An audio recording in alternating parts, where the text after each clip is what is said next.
nós vamos falar sobre o texto de divulgação científica. Vocês já viram diversos gêneros, como contos de fadas, fábulas. Estamos trabalhando também a questão do texto jornalístico. E agora vamos aprofundar um pouquinho no texto de divulgação científica. O texto de divulgação científica transmite conhecimentos sistemáticos. Por isso, pode apresentar uma intenção didática, ou seja, ele é escrito para ensinar. Não há uma estrutura definida, mas em geral é possível encontrar uma ideia principal no primeiro ou no segundo parágrafo e em um desenvolvimento com argumentos que algumas vezes visam persuadir o leitor. Então, é um tipo de texto que nem sempre tem uma regra clara. Por exemplo, no caso da fábula, nós temos a moral, nós temos animais que dialogam, conversam entre si e sempre tem um ensinamento também, mas de uma forma diferente. No caso do texto jornalístico, ele vai informar as pessoas, ele tem detalhes, ele tem regrinhas para ser produzido. No caso da carta de reclamação, também segue um padrão.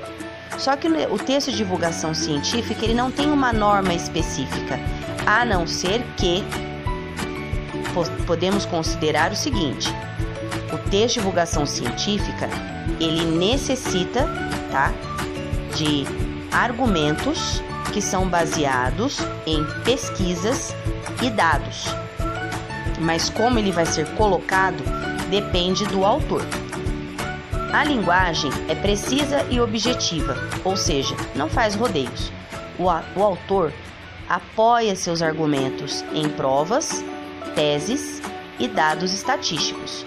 Então, vai comprovar por meio de dados e pesquisas toda a sua argumentação, a sua ideia.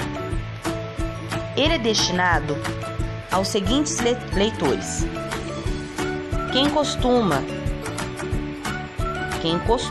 ler os textos de divulgação científica é o leitor de jornais e revistas.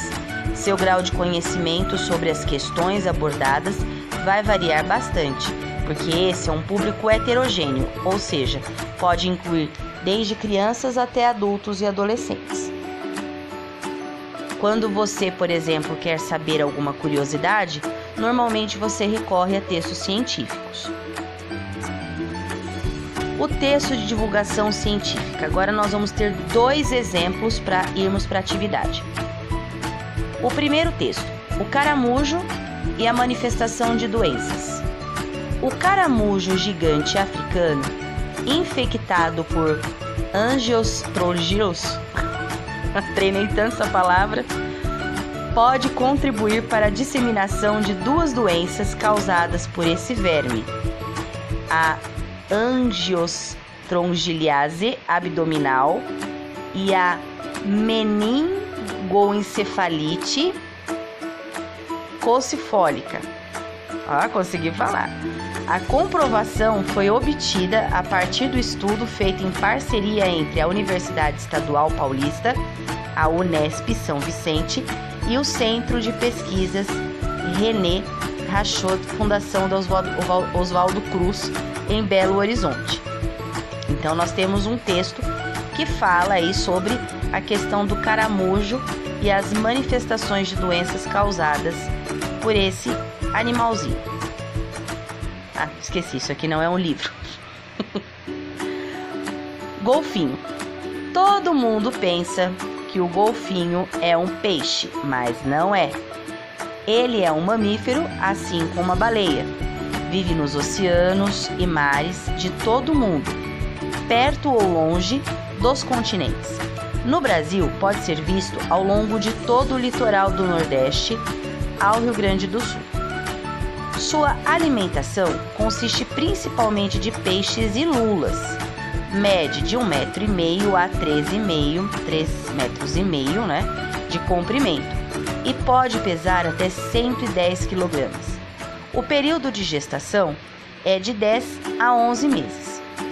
Os filhotes nascem com pouco menos de 1 metro e são amamentados durante cerca de 14 meses. A fêmea tem um filhote a cada 2 ou 3 anos. Esse animal vive em média de 20 a 35 anos. Os golfinhos vivem em grupos que podem chegar a milhares de animais, entre os que vivem no oceano. Na costa é possível ver até 500 golfinhos juntos. São ágeis, velozes e acrobatas. Saltam e nadam na proa de embarcações.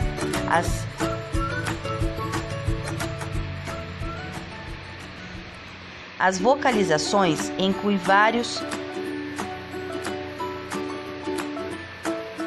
estalos e assobios.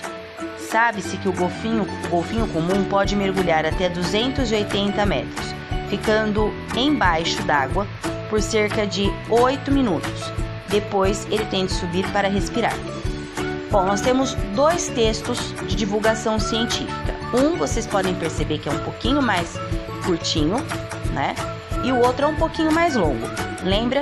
No texto científico não tem um padrão exato, porém é baseado em fatos e dados científicos. Agora nós vamos para a atividade.